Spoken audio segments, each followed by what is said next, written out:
അയാളെ പെട്ടെന്ന് അങ്ങനെ മറക്കാൻ എനിക്ക് പറ്റുന്നില്ല.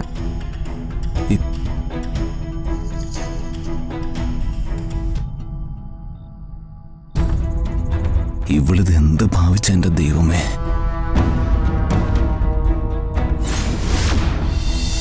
ഇന്ത്യയിലോ അതോ വിദേശത്തോ? എവിടെ ആയാലും എനിക്ക് എന്റെ ദീപുവിനോടൊപ്പം ഇരിക്കുന്ന സ്ഥലം സ്വർഗ. എന്നാ നമുക്ക് നല്ല തണുപ്പുള്ള ഫോറിൻ കൺട്രീസ് പ്ലാൻ ചെയ്താലോ? അവിടെ പോയി ചില്ല് ചെയ്യാം. ഫോറിൻ കൺട്രീസ് ഒക്കെ മടുത്തു ദീപു. കേരളം പിടിക്ക്. ഇതിലും മനോഹരമായ സ്ഥലം വേറെ ഉണ്ടോ? ആ എന്നാ പിന്നെ മൂന്നാറ്, തേക്കടി, പറമ്പിക്കുളം, വാഗമൺ, പിന്നെ നമ്മുടെ കുമരകം. എന്റെ ദീപുവിന് എവിടെയാണോ ഇഷ്ടം അവിടെ. പിന്നെ നടന്നത് തന്നെ.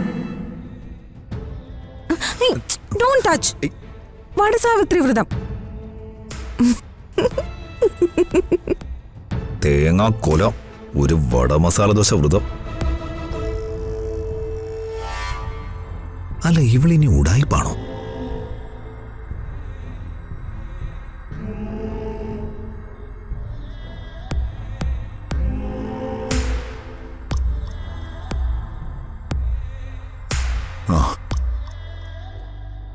ചേച്ചി എന്തിനാ അവിടെ തന്നെ മടിച്ചിരിക്കുന്നത്? കരുവാ.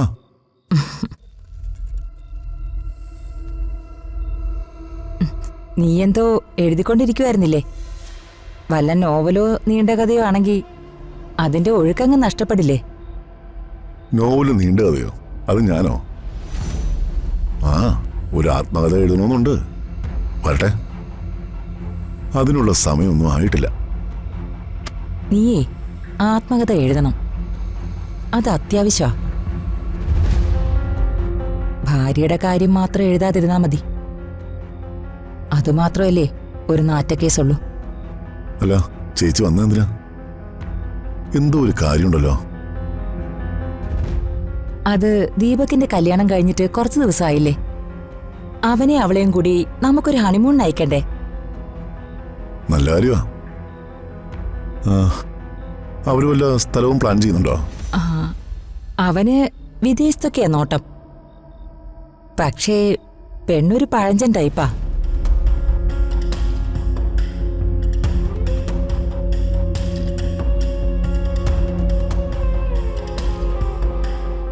രാജു, ദീപകിനും നന്ദനയ്ക്കും ഒരു ഹണിമൂൺ ട്രിപ്പ് പ്ലാൻ ചെയ്യണം.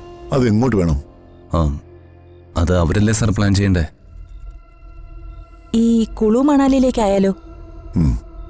അത് കൊള്ളാം. ചണ്ഡീഗഡ് ഇന്റർനാഷണൽ എയർപോർട്ടിലേക്ക് 2 ടിക്കറ്റ് ബുക്ക് ചെയ്യ രാജു. അവര് പോയിട്ട് വരട്ടെ. അല്ല എന്നാ പോകുന്നത്? വല്യമ്മാവാ, കരുവാ. ഹണിമൂൺ ട്രിപ്പൊന്നും വേണ്ട വല്യമ്മാവാ. എനിക്ക് യാത്ര ചെയ്യാനൊന്നും വയ്യ. യാത്ര ചെയ്യാൻ വയ്യേ? അതെന്താ? എനിക്കിപ്പോ ചില ഹെൽത്ത് പ്രോബ്ലംസ് ഒക്കെ ഉണ്ട്. ഒരു 1 മന്ത് കഴിയട്ടെ.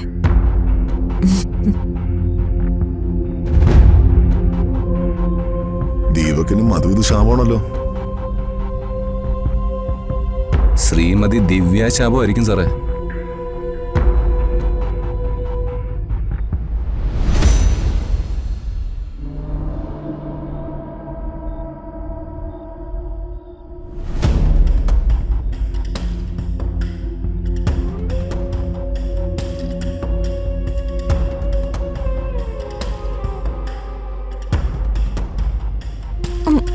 രാജു നിന്നേ. ഞങ്ങളെ ഹണിമൂൺ അയക്കണമെന്ന് രാജുന് എന്താ ഇത്ര താല്പര്യം? അയ്യോ എനിക്കൊരു താല്പര്യവും ഇല്ലേ. പിന്നെന്തിനാ ടിക്കറ്റ് എടുക്കാനൊക്കെ തയ്യാറായത്? വർമ്മ സാറ് എന്റെ ഫാദറിലോയാ, ഗാർഡിയനാ. സാറ് പറഞ്ഞു, ഞാൻ അനുസരിക്കുന്നു, അത്രേ ഉള്ളൂ. ഞാൻ ദീപകിനെ കല്യാണം കഴിച്ചെന്നേ ഉള്ളൂ. അവനുമായിട്ട് ഹണിമൂണിന് പോണോന്നൊന്നും ഞാൻ തീരുമാനിച്ചിട്ടില്ല. മനസ്സിൽ പണ്ട് മുതലേ മറ്റൊരാളാണല്ലോ. അയാളെ പെട്ടെന്ന് അങ്ങനെ മറക്കാൻ എനിക്ക് പറ്റുന്നില്ല.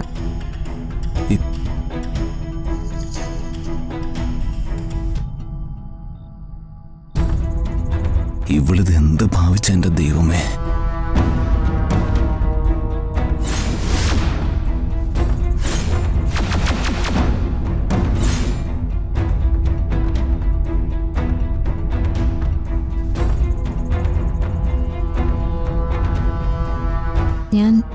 എല്ലാം കേട്ടു. ഹലോ ഋതു.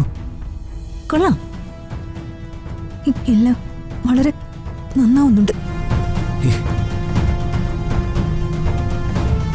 ഋതു ഋതു ദൈവമേ.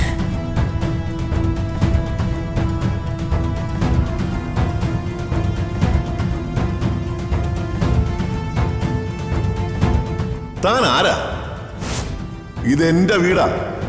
ഇവിടെ കയറി വരുന്നതിന് എന്റെ പെർമിഷൻ വേണം. ഇറങ്ങി പോടോ.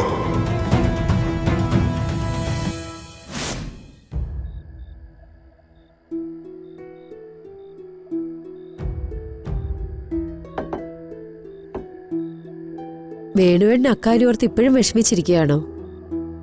എന്താ വേണുവേട്ട മിണ്ടാത്തെ? അതത്ര പെട്ടെന്നൊന്നും മനസ്സിൽ നിന്ന് പോവില്ലടി.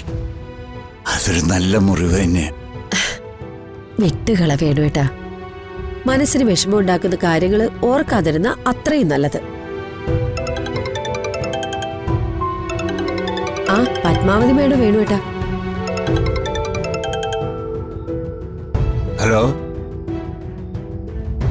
ഞാൻ പത്മയ വേണുട്ടാ. മനസ്സിലായി മാഡം. മാഡം പറഞ്ഞോ. ഒരിക്കലും ഉണ്ടാവാൻ പാടില്ലാത്ത കാര്യം ഇവിടെ ഉണ്ടായത്. ഞാൻ വേണുവേട്ടനോട് ക്ഷമ ചോദിക്കുവോ? അതിന് മാഡം എന്നോട് ക്ഷമ ചോദിക്കുന്നത് എന്തിനാ? മാഡം തെറ്റൊന്നും ചെയ്തില്ലല്ലോ. വേണുവേട്ടൻ എനിക്ക് വേണ്ടി സംസാരിച്ചതാണല്ലോ അദ്ദേഹത്തിന് ഇഷ്ടപ്പെടാതെ വന്നത്. വർമ്മ സാറ് സത്യത്തിനെതിരെ നിൽക്കാൻ തുടങ്ങിയിട്ട് 4 നൂറ്റാണ്ടായി മാഡം. ആ സ്ത്രീയുടെ പിടിയിൽ നിന്ന് മോചനം നേടാതെ ഇനി സാറിന് രക്ഷയില്ല. ഇത് തുറന്നു പറയുന്നവൻ ആരാണോ അയാൾ സാറിന് ശത്രുവാവും. പ്രതാപേട്ടന്റെ വളർച്ചയില് വേണുവേട്ടന്റെ ഒരു വലിയ പങ്കുണ്ട്. അത് ഈ മനുഷ്യൻ മറക്കരുതായിരുന്നു. എന്നോട് അദ്ദേഹം ഇത്രയൊക്കെ പറഞ്ഞത് ഞാൻ മറക്കാൻ ശ്രമിക്കുകയാണ് മാഡം. ഞാനൊരു പാവപ്പെട്ടവൻ, അർഹതയില്ലാത്തടത്ത് കയറി അഭിപ്രായം പറഞ്ഞത് എന്റെ തെറ്റ്. സ്വാതന്ത്ര്യമുണ്ടെന്ന് ഞാൻ തെറ്റിദ്ധരിച്ചു പോയി. അതും എന്റെ തെറ്റാ. വേണുട്ടാ വിഷമിക്കാതെ. ഞാൻ പറഞ്ഞില്ലേ, ഇപ്പൊ തന്നെ ഞാൻ തരണം ചെയ്യാൻ ശ്രമിക്കുക. അല്ലാതെ നിവൃത്തിയില്ല. എന്റെ മകനും എന്നെക്കാളേറെ ഇഷ്ടം വർമ്മ സാറിനെയാ.